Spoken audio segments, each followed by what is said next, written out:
That's what I think is such the appeal, tying everything in together, and especially where post-production isn't post anymore. Because as you mentioned with previz, typically that was such a disconnected thing where either the studio themselves will have an internal team or you outsource to a dedicated previz company who are going to do all the animatics. But a lot of the time it's about visually just getting the idea across. So sometimes you'll get things in VFX where then you're like, okay, well, we're trying to mimic what they did, but it's not working. Then you actually get the files and you're like, oh, okay, the missile is here, the smoke is 2 miles away. Yeah, the camera's like whatever tricks they want to do.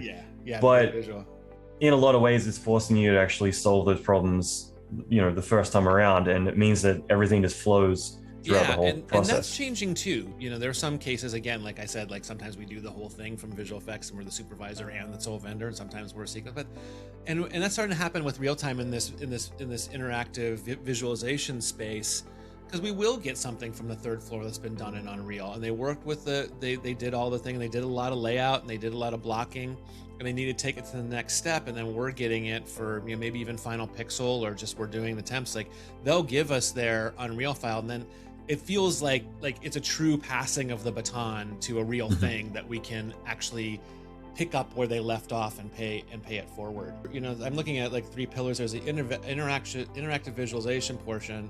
There's a virtual art department. That's the buzzword there is kind of VAD, where in this space is really transformational, because this is a different deliverable. Like visual art department is we've never delivered this way before. We have, from the very beginning of Zoic Studios and from the very beginning of visual effects, delivered frames, 24 of them generally per second. That's what the commodity is that we're getting paid to deliver. This is an Unreal level delivery.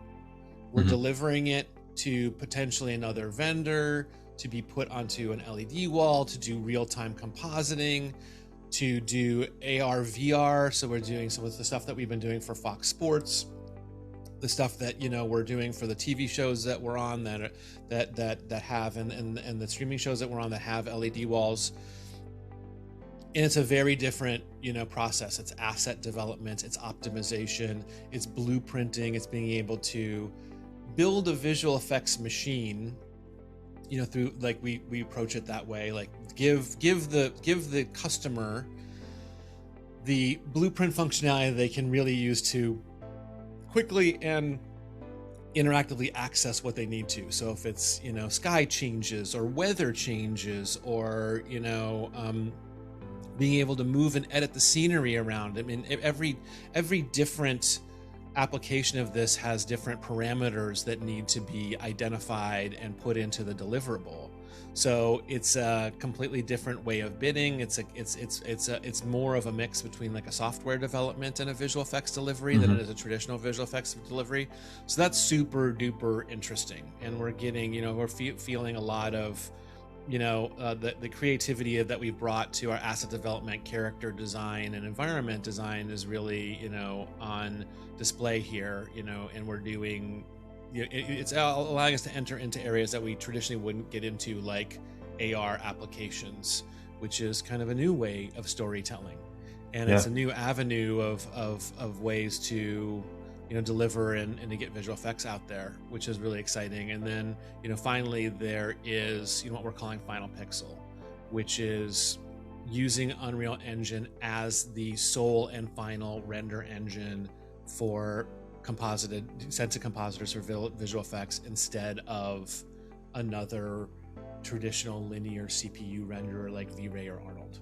Now every project that comes into Zoic Studios goes through a determination process of whether it's going to go through the linear rendering pipeline or the Unreal Final Pixel pipeline.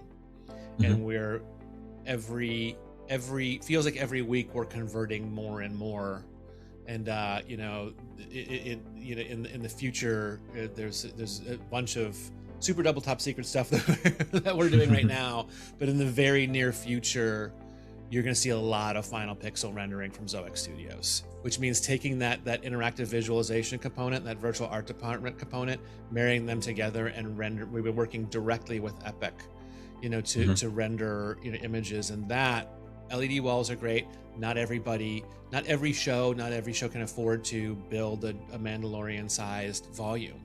And not every show wants to take on or has enough visual effects to benefit from, or a green screen with a tracked camera, and direct visual feedback, like what we've been doing for Zeus for years when we were, back in the day we were in Once Upon a Time, that type of direct onset compositing, which is something else that we're getting into, which doesn't get a lot of as much airtime as LED volumes because it's still a green screen there and it doesn't look as cool. Yeah. But there's a lot of that going on too, which is real-time compositing using Unreal Engine and camera tracking. But again, that's a show has to have enough visual effects need to make that worth their while. Every show needs rendered images to some degree, to some degree. And, final pixel rendering, I feel that's where the growth is going to be, the exponential growth. And we're seeing just a lot of efficiencies, not just in the render times, but again, having everything in one place and kind of condensing and unifying the pipeline in a way where people are doing multiple tasks, going over multiple task areas. Because what happens is, and we have two types of people that come into the real-time department: new people who have never worked another way before that are doing really well and teaching us what it's like to grow up in a world of working in real time. And then people are coming from other departments in visual effects who see this as a new way to creatively express themselves in their work. And what they're finding is, and what they're enjoying about it, is a much broader, because you're doing lighting and animation and layout at the same time. Yep. Exactly. We don't we have generalized task areas. People tend to be more technical, or they tend to be more asset oriented or more material oriented. But the material people still do a lot of level design and layout and lighting. And, the people who are very sequencer oriented, we're highly leveraging for a lot of this visualization, the sequencer functionality in Unreal. So we have people who are kind of shop makers who are doing a lot of the previz work, like story folks. They're doing animation work and lighting and layout as well, because that's the way that it goes. So everybody's kind of, participating and collaborating in a way where the task lines are a lot more blurred. A lot of artists are super psyched about it and love it, and a lot of artists are like, I've been specializing in this one area for so long, where does that leave me?